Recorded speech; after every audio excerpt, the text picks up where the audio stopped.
back to the MMA Split podcast. I'm your host Matt, joined as always by host and producer Josh. How is Josh today?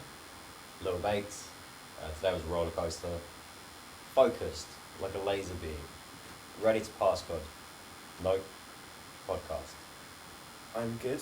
My tonsils are not great, so my voice might not be as loud as it usually is. Might be drinking a lot of water. But we are here with plenty to discuss on this week's episode. UFC 291 in the books. Plenty of talking points. 9 finishes. A new BMF. A new title challenger at light heavyweight. All but confirmed. A fighter maybe retiring. Maybe not. We'll be talking about that. Talking about some great finishes. Some rising prospects on the prelims who stood out massively. And look ahead. We've got UFC in some location. We're very unprepared for this weekend's card. UFC on ESPN 50. That's the one. Sandhagen taking on Rob Font, which is a fight I like much more than the original booking of Sandhagen versus Nurmagomedov. And as we've discovered, despite being unprepared, we had a look at the card before recording. It's a pretty damn good card. It's a good card. Before we do all that, like, comment, subscribe, all of that jazz. Follow us, look for more content. We do a podcast every single week. Yeah. Usually. I'm not threatening to drop any secret episodes, so it's safe to comment now. Maybe that was where I went wrong. Either way, we'd love to get some feedback from you guys, and if you are enjoying the content and watching, click the like and subscribe. UFC 291 in Utah, in the altitude. You didn't like it? I didn't like it. Kind of felt only one fight was very obviously affected, although I will say that you could add some sluggishness in some of the other performances to that as well. Certainly maybe the recovery. It kind of looks like 2 weeks seems to be the worst kind of attempted solution to this. All the people that said that were documented as going 2 weeks before. Well, you know, Utah basically paid for the event. Yeah. That's how they coached them into it. So, I know you hate this. You hate fights at elevation. It's going to keep coming back if they're willing to make great deals. Yeah, it really did only affect one fight, and we did talk about it last week. How, he did not really respect the need to acclimate. Frankly, still a close fight. Well, it feels like 2 weeks seems to be the worst amount, because one of the fighters missed weight, who did 2 weeks, and the other one seemed to gas worse than anybody else. So you're going to blame Michelle Pereira's weight miss on altitude? I'm just going to say, he was there for 2 weeks and he missed weight. Jan was there for 2 weeks and he gassed. He's not classically the most disciplined of fighters. This is true. This is true. I felt Wonderboy handled that the right way. We'll be discussing that. I mean, do you want to just hit that now? Because you can. Because it's chronologically, it's the first thing that happened. So, and it's big enough to talk about, because, the whole card was great. So, we're just going to touch on a lot of fun shit. Why not just start with one of the things we respect? So, let's talk about it, because Wonderboy's obviously given an interview now on Ariel Helwani's MMA Hour. His version of the story is this. He cut to about 174 pounds the night before, and then planned to cut the rest of the weight when he woke up. When he woke up in the morning to do the rest of his cut on Friday, he was informed that Alex Pereira had already stopped sweating and wasn't going to be making weight. Wonderboy made the decision that he was going to continue his cut to 170 or 171, whatever, he made the weigh in, because he was still expecting something to be figured out. Once he found out basically Pereira had stopped cutting, weighed in with an hour left, weighed in at 174 and wasn't making a secondary attempt to cut any further weight. Wonderboy's reaction was simply this. I'm the ranked number 8 guy. I'm giving you an opportunity, as I've given other people an opportunity in my career, to take my ranking, with you being number 15. I've done this for Jeff Neal. I did this for Kevin Holland. I did this for Darren Till. Yep. Darren Till missed weight. He was a big guy. He won a very questionable close fight. and he won it, you know, in a way that he was still able to hang with me towards the end of the fight. If he'd been forced to go all the way, maybe he doesn't have that energy. Maybe I finish him. Maybe he wears out, and I end up getting the reward. But he had. His was slightly different. He did have his pregnant girlfriend in the hospital at the time. I'm just saying. But yeah. But like, yeah, 1000%. I'm not shaming Till. And the fight was in Liverpool, and you know, very very close fight. I'm not shaming Darren Till. Yeah. Okay. Yeah. Michelle. But the point is from Wonderboy's perspective, when it came down to this, he's just like, I'm 40 years old. I'm going for a title. Yeah. I don't want to lose a close, you know, maybe the judges don't see it my way. Maybe I can't finish him in 3 rounds. Maybe he's able to have a bit more energy and use that size that he took advantage of by being overweight and having that big weight cut to make and not having to suffer all the way. And then I'm a further step back, and now you're getting rewarded for taking my ranking. Yeah, I get a bit of your money, but again, you're the 15th ranked guy. Your paycheck isn't the same as my paycheck. 40% of your purse isn't as big a difference maker for me, just respectfully in the situation. And it's a very big guy who is historically known to gas. You know, he did seem to kind of like clear that up, but it seems to be that, you know, he got to a certain point where he's like, I'm not going to concede any of my strength, and I'm not going to indulge any of my weakness any further. So it is a huge slap in the face. Well, the problem is, here's the problem with weight bullies, or people that cut large amounts of weight. You're getting the benefit by being larger in exchange for the negatives being that it's a hard cut, you're really suffering, you may gas as a result, you may be easier to knock out, but you don't complain about those things when you're out muscling guys. Particularly Michel Pereira, you look at, I mean, he's known for being very flashy, but a lot of these fights on his 5-fight win streak have involved him, when he's tired, being able to just get a guy down and then just maintain top control and have that moment where he's like, oh, this is the ground I needed, but I've managed to get myself in a winning position and give myself a rest. And I've got that weight and physicality that I can rest in this position. And this guy's not really going to be able to get up. And he's done this in a lot of fights in the 3rd round when he's slowing down. And if he gasses too much, it's like who was that Canadian lightweight? Tristan Connolly? Correct. Who effectively held him down because he was too fucking tired. But he benefits from that size of power. You have to pay the negative. When you're playing that game, it's a little bit like, I'll use a good analogy. When I managed a restaurant in London, I used to say, I don't care if you guys show up fucked up from the night before for a morning shift. I don't mind if you show up a bit drunk. I don't mind if you're stoned. But here's the thing. If you do that, and then you don't perform, something goes wrong. You fuck something up. You don't have the grace of goodwill. You don't have the defense of, well, I put myself in the best situation and I tried my best. It's like, no. You played the game. You pay the consequence for it. When you're cutting that much weight to try and get down, yep, if you can do it, that's great. But I've got no sympathy for you if it goes wrong. Yeah, and it's such an obvious contrived strategy as well. Like, he knows that if he gasses, he'll get held down. If he doesn't quite cross that line, he's big enough, he can hold them down. It's such a deliberate fucking... Fair play to Wonderboy. I'm sure Michelle had his fucking reasons. Well, here's the thing with Wonderboy's in there. He made the smart move. I'm not going to take this risk. Yeah. And then look at the names that are being talked about. Maybe he steps in to fight Shavkat now that Shavkat's fight against Gastelum's out, with Gastelum being injured. Maybe he gets to fight a Kamaru Usman that's talking about fighting him. For Michel Pereira, he has the punishment of not getting paid, not getting any respect, not being the UFC's favourite person because they put him in a great slot. Like, he might not have originally been on the main card, but when Costa versus Aliskerov dropped off, they were going to be the feature fight. Like, as the number 15 ranked guy, you're already fighting a great name, and now you're 3rd fight up on a pay-per-view. That's a huge opportunity. Yeah. And the consequences of the UFC might initially be pissed at Wonderboy, But yeah, they haven't paid him his show money. Like, But long term, that frustration will be eventually transferred to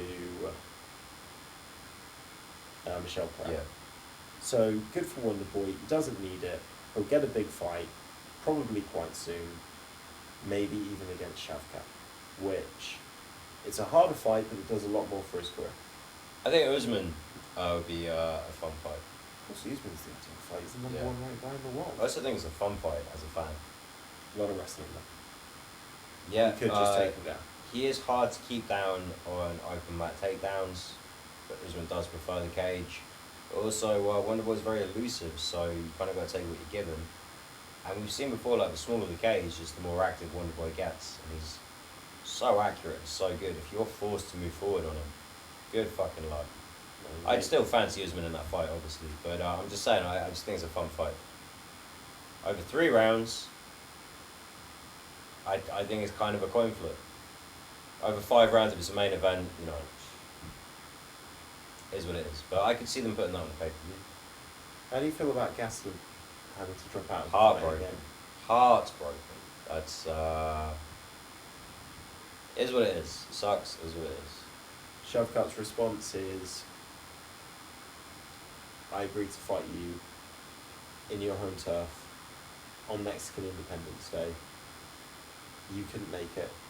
So if you want to fight me again, you've got to fight me on my home turf in Abu Dhabi at UFC 294. And unless this whole injury is really your way of saying that you made a bad decision agreeing to fight me. So Shavkat's kind of smart move. He's playing some game. One pay-per-view. Wait, what event was that? It's not a pay-per-view. It's a fight night, but it's one where they've got the title fight, and it's on Mexican Independence Day. It's just not an official UFC pay-per-view because they don't know if they want to. They don't know if what's her face sells. They don't know if Alexa Grasso sells money yet. Okay.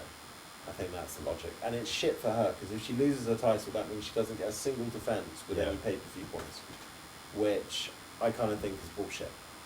So no pressure, Alexa. You're still going to win one more fight to get the payday. C'est la vie. But it was going to be a big card anyway. Like it's not at the. It's in Vegas, but it's at the T-Mobile Arena. You know, It was going to be one of those fight night cards where it's a pay-per-view in all but official name. And they won't just go heavy on Mexican fighters, alright? I reckon it'll be a lot of LATAM fighters, so... I need to have a look at that whole card. Yeah. But, yeah, I mean, just the fact that they had Shavkat versus Gastelum as the co-main event, like, they were obviously putting a lot of focus on that. C'est la vie. Shame for Gastelum. He gets injured a lot. So people talk shit about injuries. We'll be talking about that later. But I think we should start talking about the actual 291 itself, because it was a hell of an event with a lot of finishes, and we need to start with the main event. Sometimes when you have two fighters that you're a fan of both guys and you watch them fight, you make a realization in terms of where your emotional weight is put, and you realize that you're a much bigger fan of one of these people than the other. Broke my heart to watch Justin get knocked out like that. And do you know why it broke my heart? Because God, for 2 reasons. One, he got warned with that head kick like 3 times. And it's just like, when I was watching it, just shouting at my TV, like, 2 hands, mate, 2 hands, what the fuck are you doing? You have to block the head kicks with 2 hands. To not make that read and appreciate, like, okay, I need to try and either be a bit further out or I need to be much closer in, away from these leg kicks. That really frustrated me. And it frustrated me as well because Dustin had that head kick there the entire fucking time. Like, every time he tried to throw this, like, ooh, I'm doing this clever, like, knee down the middle. Like, just throw the high kick. Literally, he is holding his hands like this and throwing his entire body down to the side. You don't even have to throw it at the head. You literally have to throw a body kick, roundhouse, and he's going to move his head right into your fucking shin. I couldn't believe it. And I think just tactically he was wary of, like, opening himself up to, like, those leg kicks at that point, or that jab at that point, and just kind of losing at that point it's very hard to it's very simple for you to like go down and go off balance. I don't think you really want to kind of concede those sort of positions at that point. I think it was really more just like something they're probably gonna look for in later rounds. But yeah, to be honest, like absolutely should be blocking it with two arms with the guide hands, but more than anything, that head kick was the way the foot wrapped around the back and cracks him in the back of the head. I mean, it's a legal fucking shot, it is what it is. I remember that's how like McDonald gained some ground on Lawler in their rematch, which was a fucking war. That was a beautiful head kick. Really reminded me of that one. Wrapped right around the back. I felt Also like he still managed to kind of halfway like block him okay with like the one arm, which is crazy. It was stupid, but it was kind of working. It was just the way it wrapped around the back for me that was like, Well, also Lights Gaethje out. set it up. He did the same side, so he did the right Yeah. straight, following it through. So he thought, and this is one of the other problems, is that he used, I think, his right hand to parry the yeah, Gaethje's right, which you're not meant to do, and then as a result was then moving that hand back, and then just didn't. I don't think he really saw the head kick, but he had that warned. And to be honest, this was one of those fights where I didn't really think it was going to go past round 3 either way, because I just thought, fuck, both guys, like, it's there. Dustin catches him with the straight a couple of times. Gaethje was landing those leg kicks way too fucking easily. I mean, really, like, both guys for me kept talking about, oh, we're so much better than we were before, we've evolved so much. And that's true in many ways, but I actually thought there were certain things that they did a way worse job of dealing with, comparative to the first fight. And it felt much did you not more just feel like both of them just had much more specific game plans this time coming in? a little bit.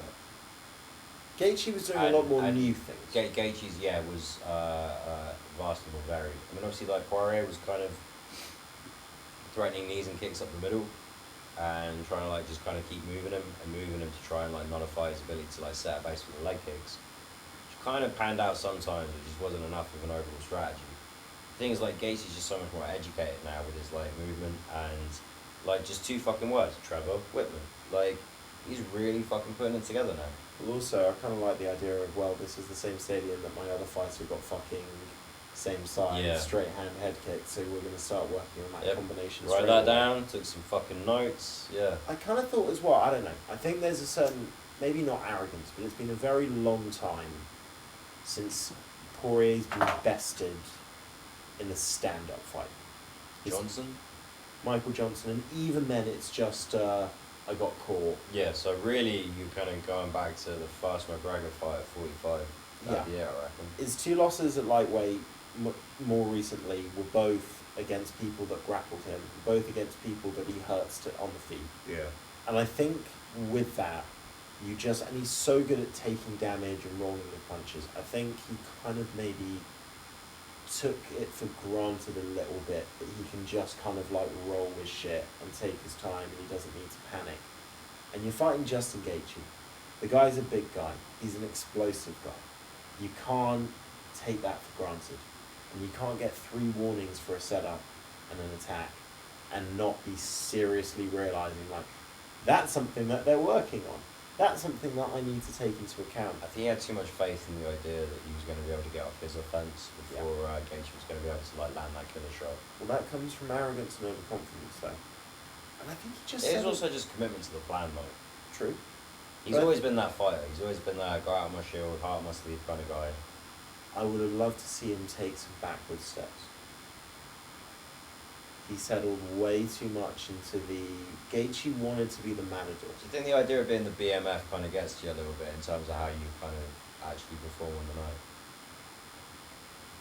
I think that... Because we've had two, no, right? I tell you what I think the issue is. I think it's a dumb belt. We've had 2 BMF fights, and both of them guys have just gone out like, yeah, I'm going to go to fucking war. I think maybe there's an element We've to had that, 4 warrior fucking performances. Yeah, but I'd say that I don't feel like Gaethje approached this fight like that in terms of like... So here's the thing. Wait, yeah. You look at the first fight. It was like both guys are running towards the middle.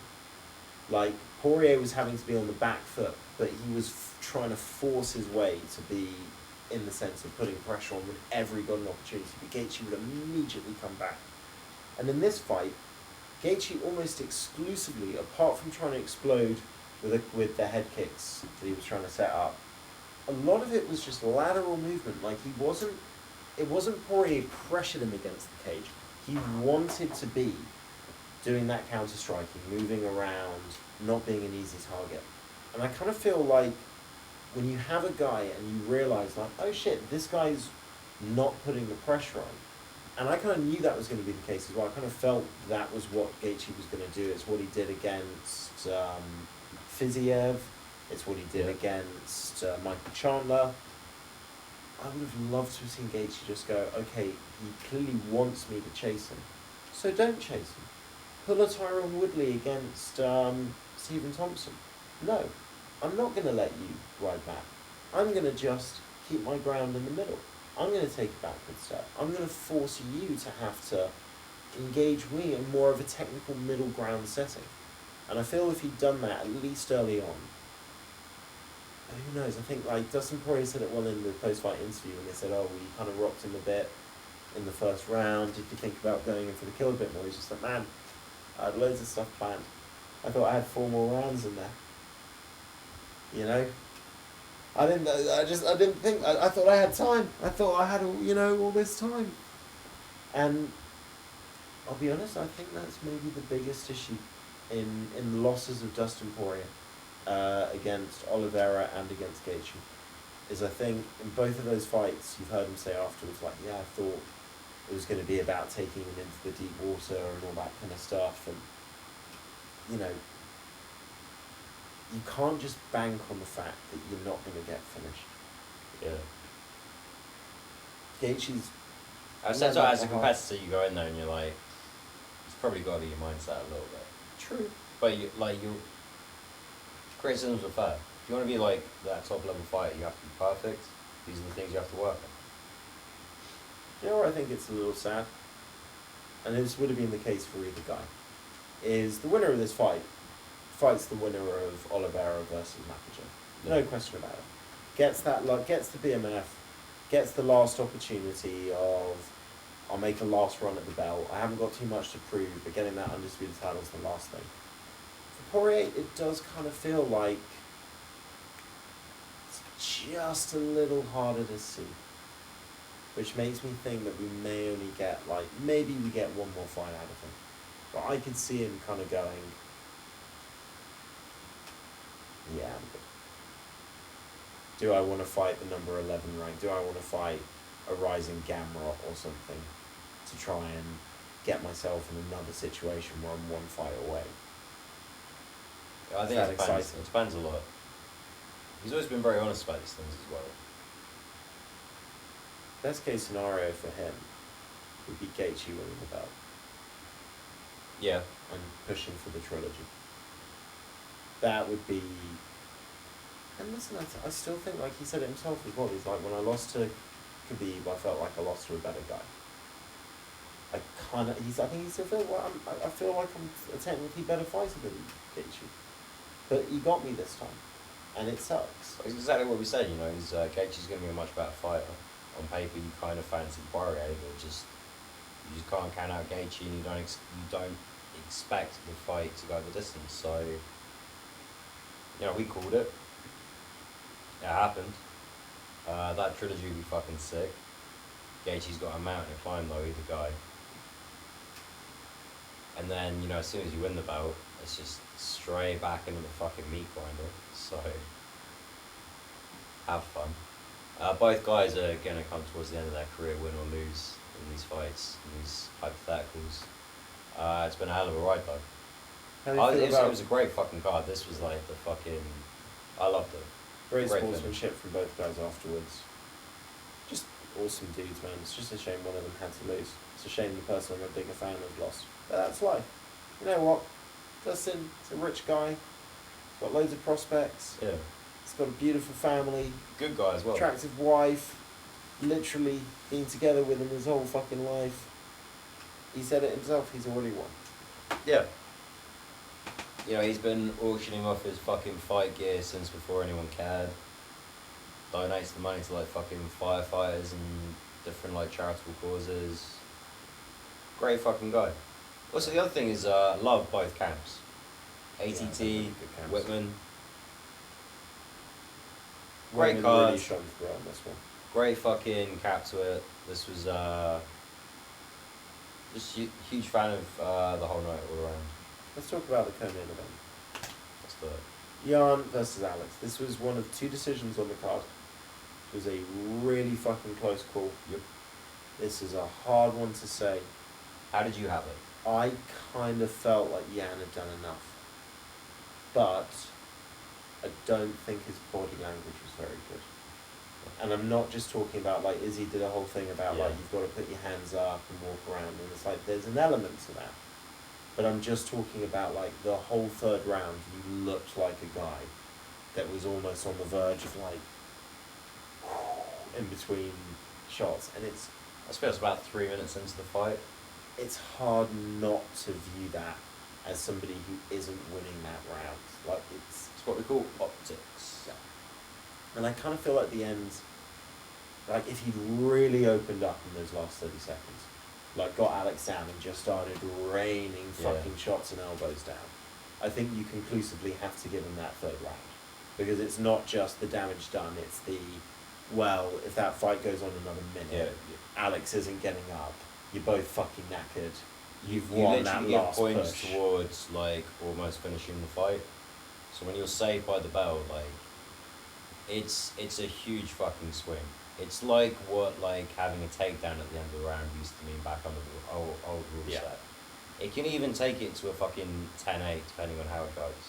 Like that's how significant it is. And you're right. At the same time, essentially it was just kind of leg kicks against headshots. And although I kind of wanted Jan to win the fight, I did kind of suspect that maybe Pereira was going to get that decision based on the leg kicks. I don't know if I disagree with it. I wanted both guys to win the fight, but just as the fight kind of panned out, I just kind of felt like, I love an underdog. The way Jan's like breathing heavy almost immediately, I'm like, come on, you fat Polish bastard, let's see you do this. And also, let's be honest, we're not talking about a fight where we're going, fuck, it's 3 really close rounds. Rounds 1 and 2 are very, very clear. Jan gets that takedown, does a great job, establishes back control, keeps back control, tries to sink in the rear naked choke. All of that looks fantastic. Doesn't get it. Goes into round 2. Jan looks fucking knackered. Gets a takedown. Pereira gets back up, starts piecing him up. Just very methodical and efficient. One thing I will say, you could definitely tell Pereira didn't have that snap in his punch in the same way after the first round. Maybe the altitude as well. It will be interesting to see if he is quite as scary a knockout artist against some of these bigger guys. I think it's hard against Jan as well because, Jan's got that same power coming back. You can't take the piss, you can't take liberties. You have to fight a more cautious fight. You're not going to load up in the same way. You don't want to get caught in a counter shot. And it Also, was a fucking close fight. And he was being so smart with those leg kicks. They were fucking money. And the thing with leg kicks is... master of checking kicks as well. Yeah. He's usually so good, he could not get a read on those. But like when you're fucking eating them like that, like if you eat like 15 leg kicks and they're obviously like having an effect, the last 5 are going to score more points than the first 10 combined in the minds of a judge, because it is that accumulative damage towards finishing the fight. Like they literally, like you see it all the time. That is how they score fights. So every leg kick in that third round really kind of counts. Just such a close fight. I did have it on like a razor's edge where I was like, Rudy, I love the guy breathing heavy at the start of the fight. I kind of want Jan to get back to his title shot. Pereira's going to have his time later, I think. But, it didn't pan out that way. Mm. And not a robbery at all. It was just such a close fucking fight. I don't feel bad about it at all. I think leg kicks should be scored this highly. I think we're a much more kind of accurate kind of fight criticism, critique now. It is. Listen, you can say maybe, does the fight look the same way if they're not at altitude? We don't know. It's the one fight that seems to be affected. Pereira seemed better just showing up. If anything, the guys that just showed up didn't seem like it hit them too bad. But Jan at 2 weeks, and I don't know if it's because he had the body lock locked in, and that's obviously going to gas out your legs. But he did have it in a way that Pereira was carrying all the weight as well. So you got to figure like versus a normal like body lock, it's or body triangle, it's got to be so much more exasperating for the guy underneath because he's not on the ground. He's like kind of on his knees, kind of. Well, this is where I do find it a bit weird. Like Jan did gas out very quickly. But it depends, man. Maybe it's just physiology. Maybe some people handle the altitude change better than others. Pereira cut a lot of weight for this. I think he was back up to like 232 or something. Yep. Scary boy. Anyway, we lost Wonder Boy versus Pereira in the feature fight, but as a result, we got Derek Lewis. Derek Lewis on the last fight of his UFC contract did not fuck around. He came out like a goddamn BMF, dude. I mean, literally like a goddamn BMF. And there was one moment, it landed the knee and you're just like, come on, Derek Lewis. And then there's a moment where it kind of looked like, fuck, man, you kind of got to finish him now or you're fucked for the rest of this fight. But he just made that decision. Absolutely brilliant. Regains the all-time knockout record holder in the UFC. Obviously stands at it for heavyweights, clearly. And it's like, yeah, I'd love to sign with the UFC. But if I don't, fuck it. It's been fun. Great attitude, great dude. Took his pants off. Hell yeah. One of a kind. DeLima. Great flying knee as well. Like, I've seen those flying switch kicks he does. I'm like, this guy's sick. But this might be my favourite of all time. DeLima just didn't realise what was going on. He's got the nice high guard, thinks everything's fine, and just... It's like that switch knee as well. Just, double knee motherfucker. Also, it's not how Derek Lewis usually starts. Well, he's never done that before. He's never done that before. But he got motivated by the BMF night. He did it, man. I love Derek Super Lewis. necessary. I hope they re-sign him and they only give him unranked heavyweight. Just as a proving ground. How crazy would it be if he went to PFL and they redid that fight? With Ngannou. Yeah. I would not want And to watch that. there's no way it could be as bad as it was the first time. You don't know that. You have no burden of evidence or proof of evidence to suggest that. I just don't think the world's that cruel. Deep down, I just feel like nicer things are coming. Re-sign him and make him fight Volkov again. Oh, hell yeah. I'd take that. Or just any unranked I remember losing money to you on that fight. It's the first money I ever took off you. It was beautiful. Or you were sat in front of me, you just turn around with that shit and grin, you're like... My grin so and I'm smug. Well, it's just because up until the last 10 seconds of the fight, I was taking your money. It was the last 30 seconds, don't worry. Was it? Yeah. Ah. He lands in with about 20 seconds. There's 27 seconds left, I think, is when he gets stopped. Motherfucker. Good for Derek Lewis. For DeLima, I mean, like, you just can't scout that. Sometimes you just have to take the L. Another person who took the L for a 6th time in a row, Tony Ferguson. Got poked in the eye. Looked pretty good in round 1, I'm going to be honest. Look, it didn't look bad, but at the same time, you can see that he's not the same fighter that was on that epic win streak. He's, he's aging, and his style does, as fun as he is, and like I would love to watch him fight 1,000 more times. I just kind of feel like, why put yourself through that? You know, it's not like, oh, it's fucking embarrassing. Like he's too old, he should retire. It's like, look, man, like you're a legend. Like you got some fucking shit going on. Do your shit. You don't need this. Like there's got to be other ways to make money. Also, it's just the reality. Listen, Bobby Green's a good fighter. We like Bobby Green. Yep. He's not a wrestler by trade. I know he's got wrestling skills. I know he wrestled when he was younger. It's not something we see him use a lot in MMA. And he dominated Ferguson on the ground. Yep. And he's not somebody that we know as a submission artist.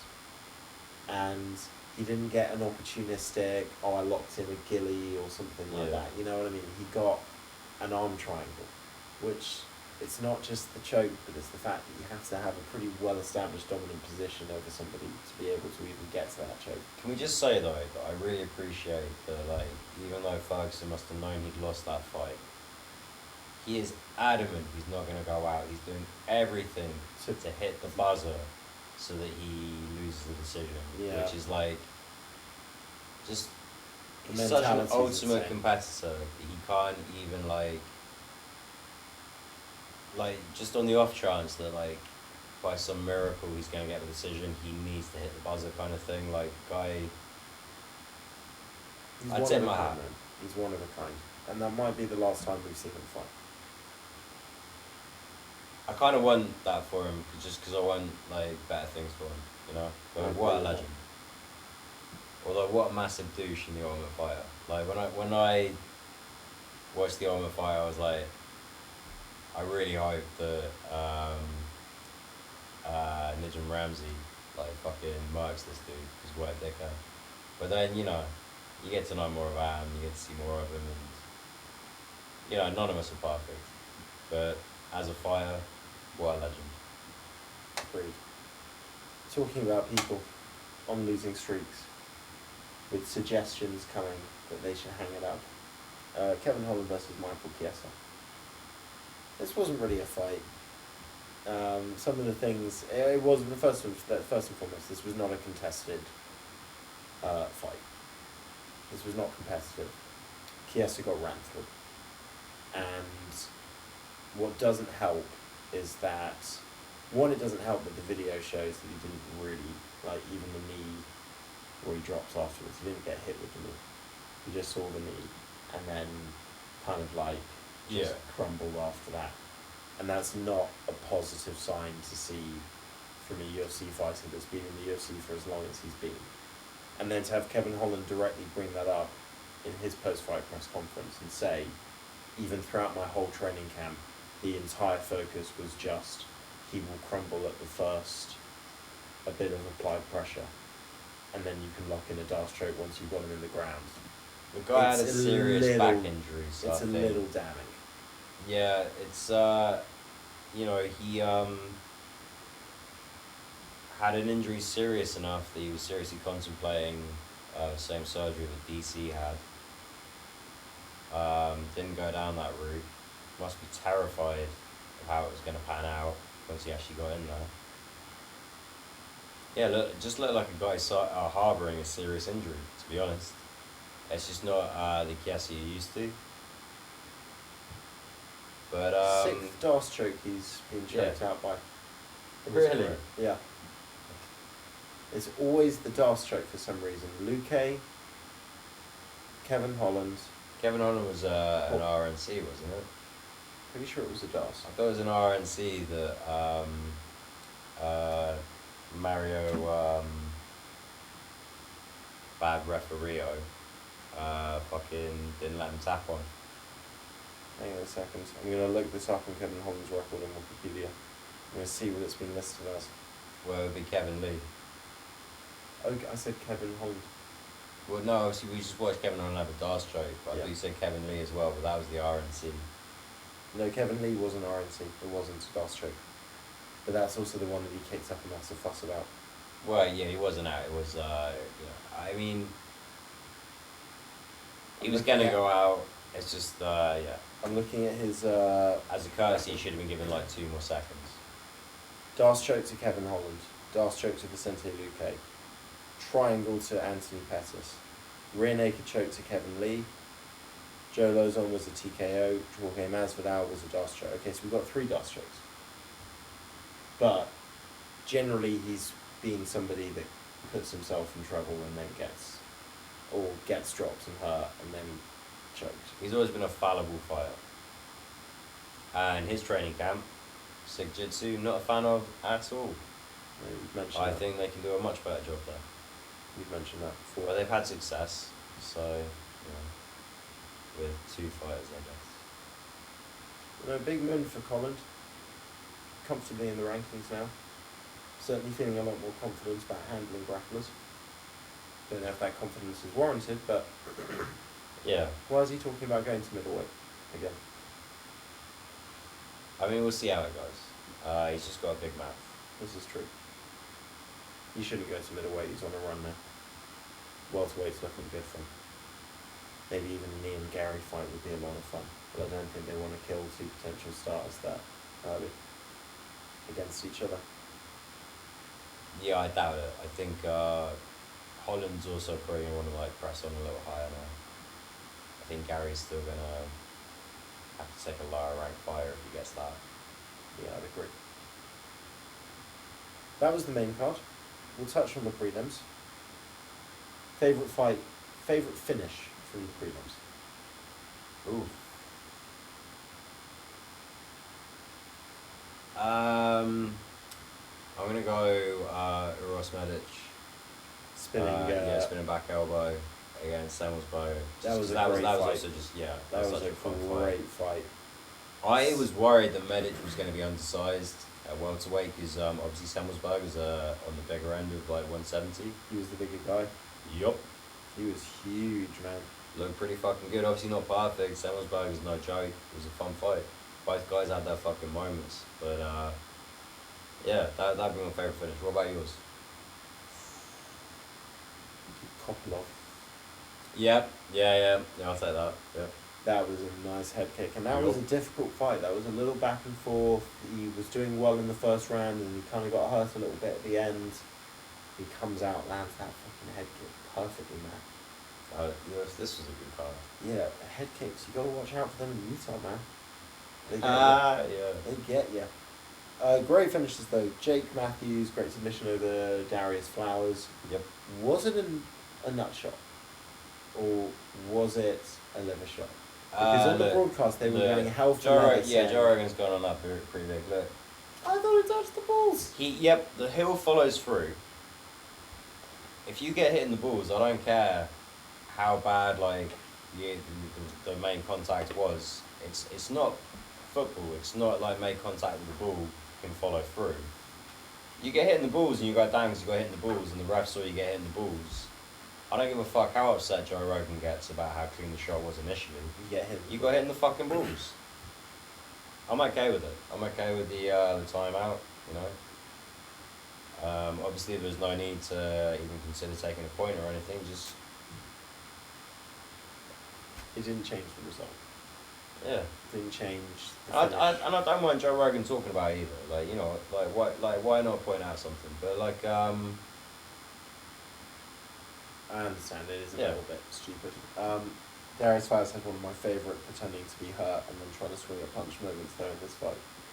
First round he ends up actually getting hurt later, but he does the whole wobble round. Just missed that. I reckon he was hurt and just snapped back in quick enough. Maybe. Because what's the really famous one? Pete Spratt and the liver shot where he crumbles down and then lands the fucking overhand. Right. It's like the classic playing possum, but like afterwards he talks He about was it, actually like no, I was hurt, and I saw him running in. I was like fuck it, and I hit him. Playing possum is something that I think is like an urban myth. Like guys might play up to it like, yeah, I wasn't hurt, but it's a boxing. I think most of the time like you're fucking hurt. Well, really, it's a boxing thing. It's the whole Muhammad Ali rope thing of, you know, just roll with everything and suck people in. It doesn't work most times though. But good finish for Jake Matthews. Great finish for Bonfim. Sylvan Trevin Giles. Big wins for Miranda Maverick as well. Looked awesome against Priscilla Cachoeira. Cachoeira was snatching her tits. Cachoeira's a dirty fucking fighter, man. She's filthy, man. I mean, she will fucking gouge eyes. She's the leech reborn. Like he quit fouling. She went to another level. It looks like a demon that possesses certain fighters at points in their career. But that was really bad, and I understand that maybe she's just and the Brazilian tap. Like that was filthy. I forgot about that. She does the one in case, like, maybe the grip loosens and the ref doesn't pick up before she's like, fuck it, I've actually got to lock it in. The big win for Maverick. What else did we see on this card? Good win for CJ Vergara. He was the other decision on the card. I thought Salvador was going to win. Vergara had a bit of a rough road at the start of his UFC career, but got that Yeah. great comeback win. Yeah. 2 in a row. This was not my favourite fight. That's not a fight that's worth talking about. But 11 fight card. I actually think that's the best number of fights for a card. Also, this is the first time I've watched the card live in a long time, and I usually just skip through to the fights. So, how long has Maverick been walking out to the top gun for? It's been going on a while. I'm a big fan of that. It's really cool. And the fact they let her wear the sunglasses as well. Yeah, that was pretty cool. Nah, I'm a fan of that. I mean, put it this way, mate. I know they say they don't like gimmicks in the walkout, but we're literally... This weekend is Jake Paul versus Nate Diaz. They want to do Mark Zuckerberg versus Elon Musk for UFC 300, and apparently that is no joke. I think we Well, might have you seen the because obviously you can buy a verified tick on X, and Elon Musk's parody account tweeted or X'd something about like I'll see in the cage up, like bitching about him like taking his like Twitter engineers and like doing threads, like see in the cage up. And then like Musk on was just like assuming people think this account is real. It's like, motherfucker, you put the blue tick for sale. Come on. What a dickhead. Apparently Mark Zuckerberg is eating 4,000 calories a day to move up to Elon Musk's weight class. Elon Musk is eating 5,000 calories a day. Half of them in alcohol form. Elon Musk is 52 years old. I don't think the size is going to matter. There's not a lot of non-active during their lives physically 52-year-olds I would back to beat any 38-year-old. Yeah. And have you seen Zuckerberg now? Like, not even after training, like now. He's actually quite ripped. I mean... And he's got a blue belt in jiu-jitsu. It's not going to happen. Do you not want it to happen? I really don't care. I actually care more about Diaz against Paul, to be honest. You realise that's going to be a bloodbath. I know. I watched that clip of like Nate Diaz just like rotating his fucking like elbows and shit, and while smoking a joint. I'm just like, I don't care. Like, that's not impacting how seriously he's taking it or not. But like, why are you even putting that video out? Like, you don't need to do that. Like, who cares? Like, why? Every single person who's more of a boxing expert that says they've seen footage of Nate Diaz sparring and seen Jake Paul sparring for this camp, pretty much have all universally said Nate Diaz isn't seeing the fifth round. Like, literally just, it's not Oh, possible. really? Yeah. He's like, what he does works. I would have in, thought like, Nate Diaz technically would just be like so much better. Jake Paul can box, man. I mean, he's going to have, like... He can hit. Naturally walks around probably 35, 40 pounds heavier than Diaz. And he's probably going to be 20 pounds heavier than him post-weight cut weigh-ins and all this kind of stuff in the cage. All natural weight. Like, I think Diaz is going to put weight on, but it's not going to be the same kind of lean weight. Boxing's just different. Do you want to put 5 on Paul? Oh, you want to take Nate There's Diaz? not really a lot of sport going on this summer. I'll take that bet. I need a reason to fucking watch something. I'll take that bet. I'd love to see Nate Diaz win it. And if he wins it, I'll be a very happy guy. But, like, I watched Jake Paul against Tommy Fury. It wasn't the highest level fight. But, like, Tommy Fury won that fight, clearly. But Tommy Fury won that fight because he's a really good boxer.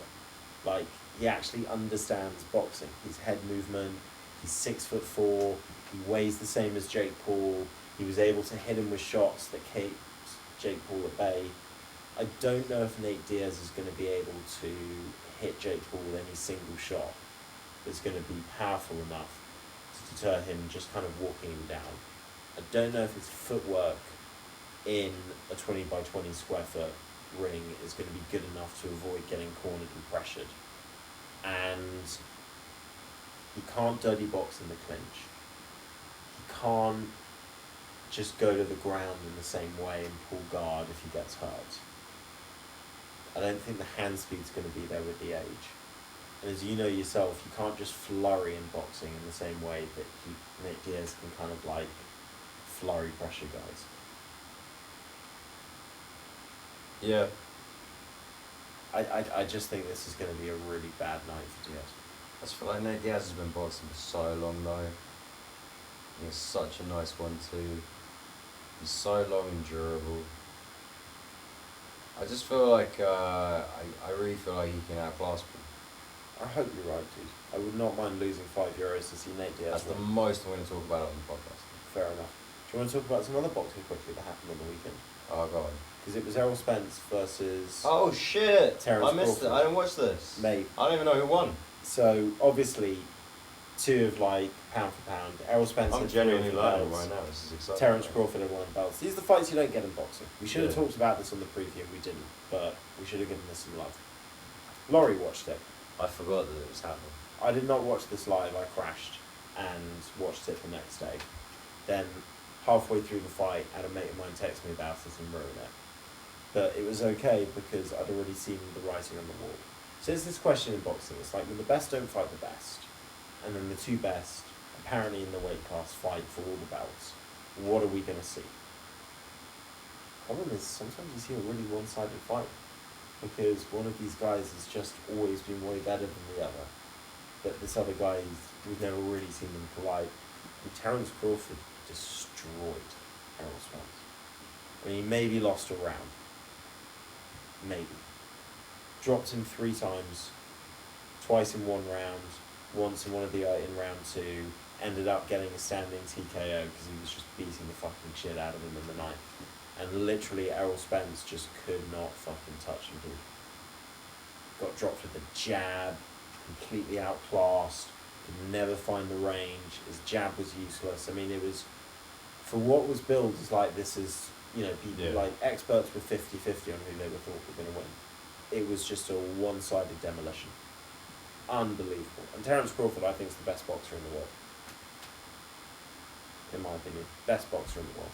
To be honest, when you started saying like, and then one guy like dominated, I was like, Crawford. But I didn't say it out loud, so that means nothing. He's a hell of a boxer, Crawford, man.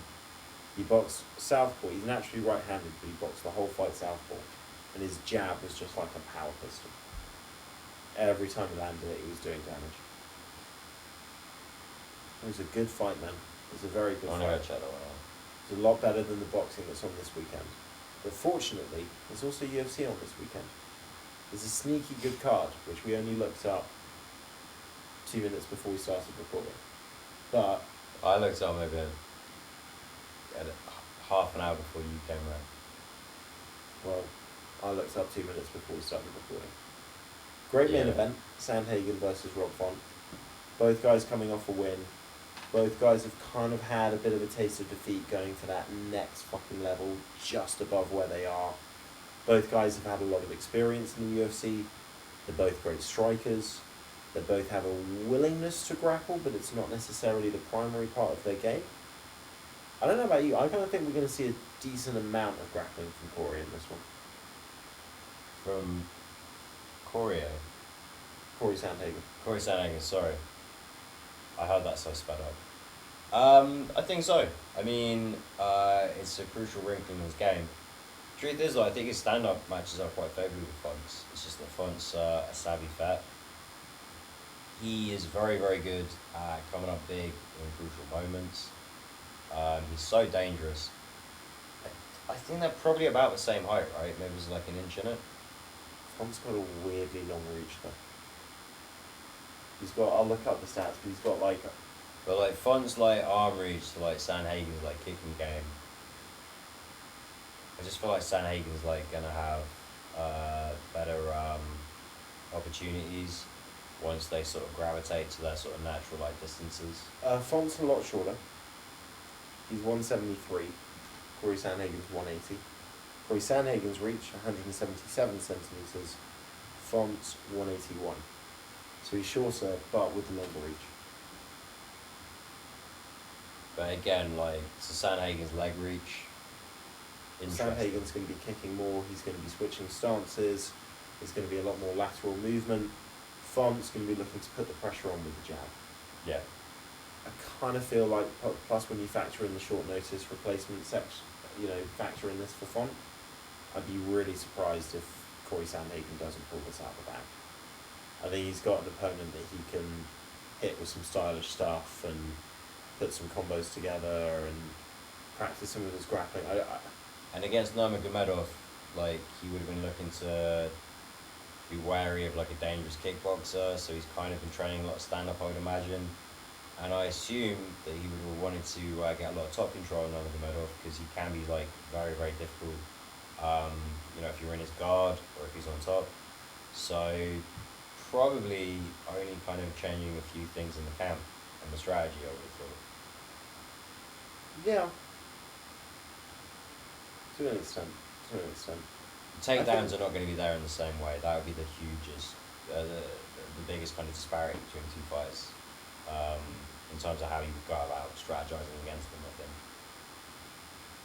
In a weird way, even though I think this has been a win-win for Corey, I think he's got a slightly better, more favourable fight. Certainly a fight where there's a lot more tape. And he's fighting a guy that's higher up in the rankings than his previous opponent. Yep. The UFC might not like it, but if he wins this fight, he can pretty much demand for a title eliminator. Fuck the numbers, just a bigger name. Umar's, well, it depends what you want. Umar has hype, but Rob Font carries weight. Yeah, but Umar's popular in certain parts of the world. Oh yeah, absolutely, and is a fantastic fighter. But right now, and I'm sure that when it's all said and done, it's going to be completely inverse to this. But right now, being Rob Font, having Rob Font on your record, means a lot more than having Umar Nurmagomedov on your record. True. I really think that's going to change. Umar Nurmagomedov is an undeniable talent. It's just that right now, this is the better name to have on your record, and when you book your next fight, you don't want the ultimate best record, you want the best record at that sort of snapshot in history. True. This is the fucking fight that Corey wants. I will give you that. Good fight for him. Great co-main event. Tatiana Suarez back at strawweight, taking on one of our favourites, Jessica Andrade. She stepped in reasonably short notice, but about a month ago, instead of Jan Zadoba. I like all these short notice step-ups from Andrade. Just have a full camp. Just have a full camp after you've given yourself some time off. But she's such a fighter, it's that thing of I've lost, I'm desperate to get back in there and show people who I am and get a fight that's going to propel me back into the conversation. And Suarez definitely will do that because I know she hasn't had that 3-4 year layoff. It's a lot of injuries. The hype she had before then was fucking crazy. Yeah. Everyone was talking about her being the star of the division. You're Andrade and you beat that girl, everyone's got to put you back in the conversation, despite the loss to Yan Xiaonan. And obviously the loss to Blanchfield. Which again, she's only losing to the very best. Yeah, I do think she's going to get taken down and kind of held down there. Might probably even finish, to be honest. Yeah, I kind of think that as well. But when she's got dynamite in her hands and she's willing to move forward and throw, you never know. Yeah, you're going to tune in as well. And Tatiana Suarez is a fighter that I kind of feel has never been hit really hard in the face in a fight. Well, not like Andrade is going to hit her. No one's been hit like Andrade hits until Andrade hits you. Yeah. Her only loss, Suarez, was a razor close one to Cortez, but that's 2 grapplers. And that was at 125, I think. I'm not looking that up right now. Neither am I. Tell you what I am looking up there. The rest of this card, because we got some good fights. Jacoby, Judgeku. Dustin Jacoby, Kennedy Nzekwachu. Diego Lopez. He was great against Mozlar Ivleev. Didn't get the result, but almost fucking got the submission a couple of times. Huge amount of fun. He's getting another go around against Gavin Tucker. Tanner Bosa back at light heavyweight, not lightweight, that would involve cutting off half of his torso. Taking on Alexa Kamer, and I think that's actually a winnable fight for Bosa. Bahamondes versus Ludovic Kine. That's going to be fun. Kyler Phillips, Randy Barcelos, Jeremiah Wells, Carson Harris. Billy Q versus Demon Jackson. Cody Durden versus Jake Hadley. Woodson versus Denis Buzukcha. And Ode Osborne is back fighting Almabayev. Did a good job there.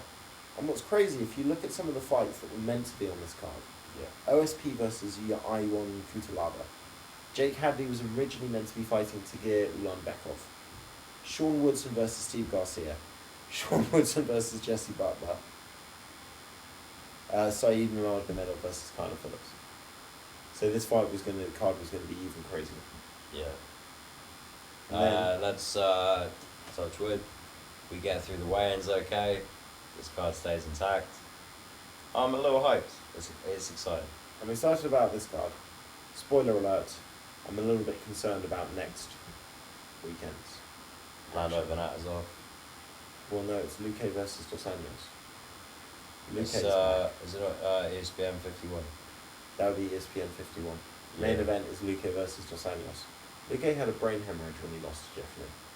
Oh, really? He's been cleared to fight after a year after a brain hemorrhage. I'm not a doctor. Let's see. I think that's how we should end the show. We're not doctors. Venatazov as well, so that sucks. Guys, if you're enjoying the content, what am I saying? Like the video, subscribe. That was a terrible way to end it. I'm a little high. That's fine. I fumbled my words. Sorry, guys. We'll be Bye. back next week. You Bye. watch to the end, you'll watch again. Thanks for watching, guys. Peace.